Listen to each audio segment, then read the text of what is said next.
And Sigma Fortress 2.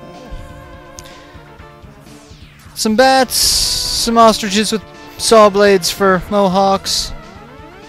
Lots of moving conveyor belts. That's a big theme. Moving conveyor belts. And I jumped straight into the hole. Like I said, I'm gonna jump into holes. That's what happens. I never claimed to be good at platformers. Yeah, it only takes one shot to kill the bat, so I don't really need to keep charging up for him. And I jump into the hole again because of the bat. This is just kind of, you know, fail, honestly. Massive fail. Let's see if I can do it again this time. And by again, I mean let's actually not do this. As far as falling in the hole. Now see, the downside is the bat keeps coming back. But, well-timed shot, he's dead. And then we can just run. And for some reason, I feel compelled to pick up every power-up, even though I've got full weapon energy and all of my sub-tanks are full. I hate this spot, because I always miss, and the bats just keep coming after me. It's like, no matter what I do, I'm going to miss, and the bats are going to... See, all sorts of bats are going to come after me. And that was just kind of lucky, honestly.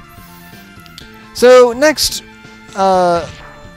Maverick boss that we've got to fight is Chill Penguin, who is weak to fire, obviously, because fire beats ice. Just ask Iceman. Human Torch would kick his ass every single time. Actually, I really don't know any about that. That's one of those hypotheticals that I don't know who would actually win. But they're both heroes, so they'd never actually fight. And unless you get into like Civil War or something, but I just... Yeah, I really should have sped this fight up, but this is a shorter video, so it doesn't matter.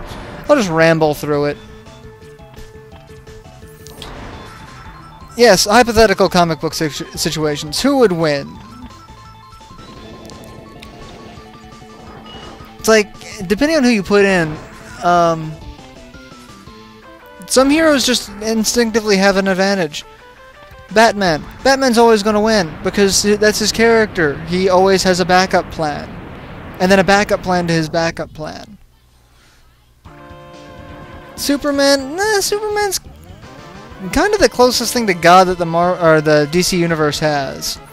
I mean, granted, everyone nowadays seems to have kryptonite. It seems to be growing on trees like apples, but...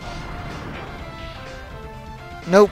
I want to keep the right armor.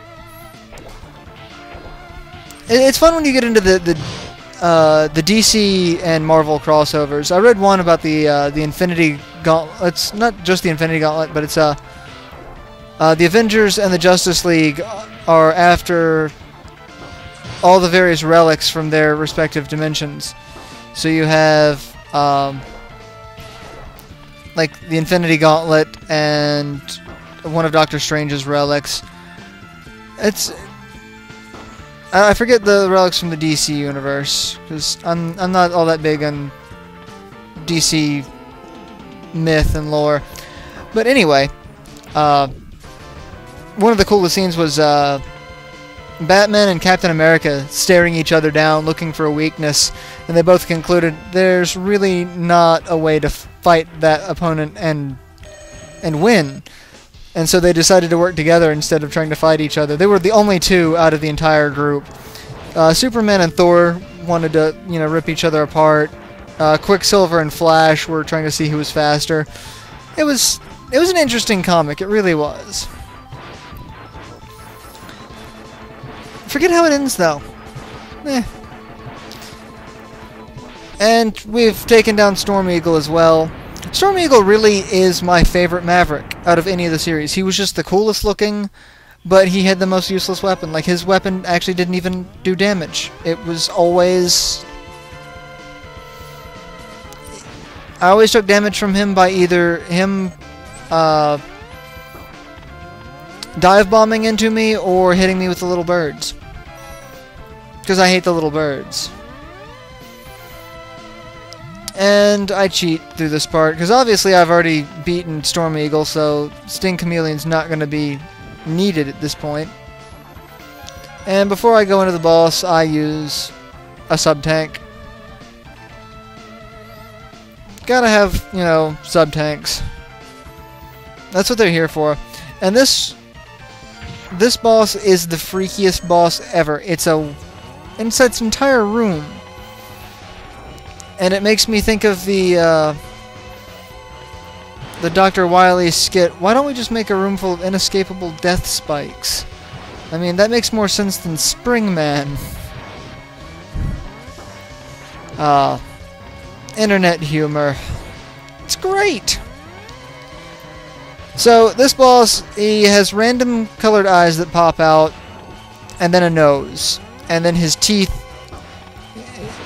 will kill you instantly, because they're spikes. I'd love to see his orthodontist bill. So, the blue eye will fly at you and shoot. Or no, I don't think the blue eye shoots. I think the green eye flies at you and shoots. The blue eye just flies at you. The red eye can fly at you. I've seen it do it once, but I don't think it's common. But it can shoot 3 pellets instead of 2. The nose just bounces around and hits you in hopes that you land in the spikes. And as you take out certain parts of it, or once it starts running low on health, certain parts of it are destroyed. And as you can see, it's missing an eye. And now that it's missing both eyes, the only thing left is the nose. It's going to stay in this kind of smaller pattern. In the PSP version, you can kill the nose first, which ensures that the room stays in its normal size. I don't know if you can in this one. I've never really tried. I just wanted to take out the parts as they came around, so. And it's dead, and the spikes go away. So yeah. That's Fortress 2. Sigma Fortress 2, so yeah. Mega Man does his little pose, and let's move on to Fortress 3, shall we?